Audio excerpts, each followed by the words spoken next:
Assalamualaikum warahmatullahi ta'ala wabarakatuh, and good morning everyone. So today will be our final hour for chapter 2, which is cell structure and function. For today's lessons, we are going to overview and we are going to see different type of how molecules, substances and ion can pass through the cell membrane. At the end of our lesson today, you should be able to overview the various transport mechanism across the membrane.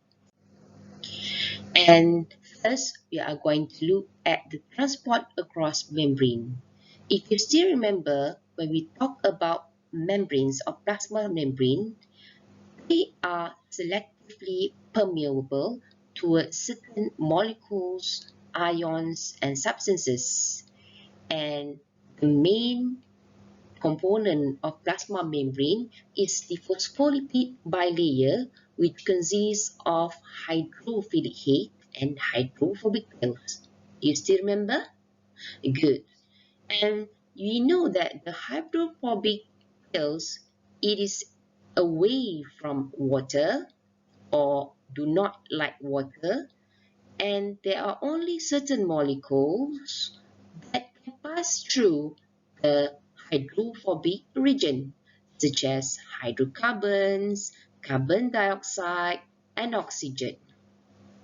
Unlike other polar molecules or ions, such as glucose and other sugars, waters, and other ions, they need to cross the plasma membrane or the hydrophobic regions with difficulty. But this can be overcome due to the presence of transport protein.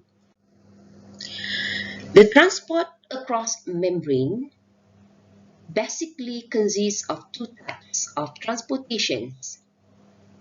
They are passive transport and active transport.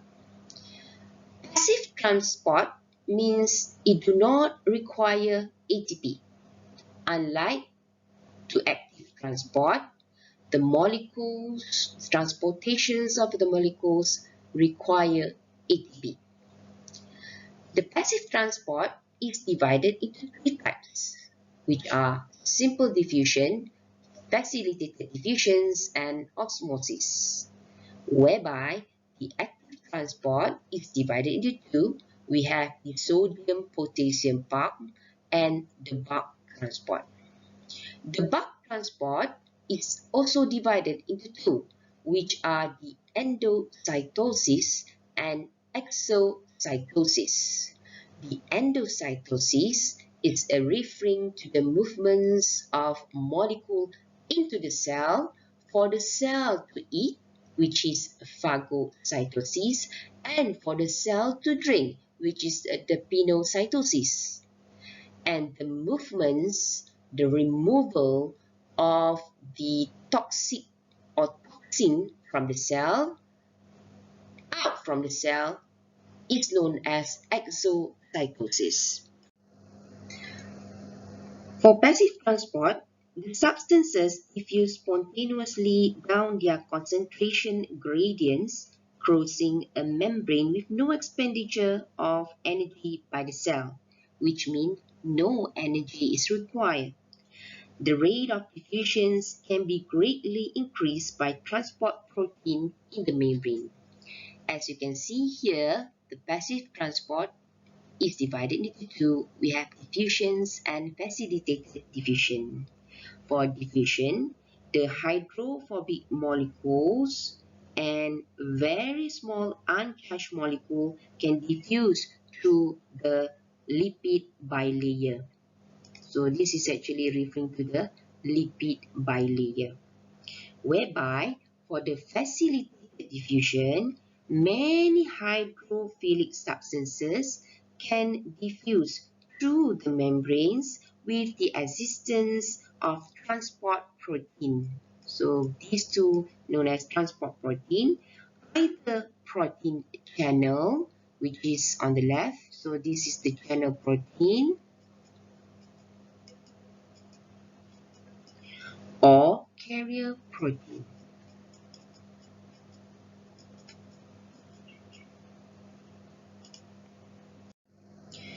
Some transport proteins act as pumps, moving substances across a membrane against their concentration gradient. Energy for this work is usually supplied by ATP. In endocytosis, the cell takes in molecules and particulate matter by forming new vesicles from the plasma membrane. The endocytosis process is divided into two, which are the phagocytosis and the pinocytosis. In phagocytosis, a cell engulfs a particle by extending the pseudopodia or pseudopodium around it and packaging it within a membranous sac called a food vacuole. The particle will be digested after the food vacuole fuses with a lysosome.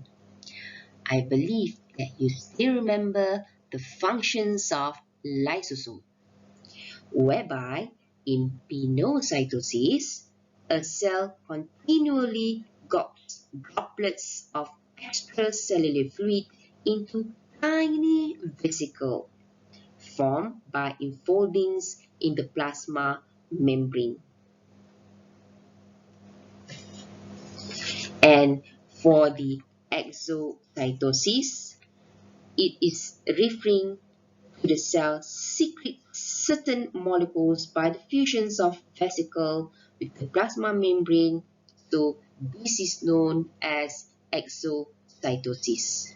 So from this diagram, you can see that the secretory product, which is no longer needed by the cell, is exported out from the cell through the exocytosis process.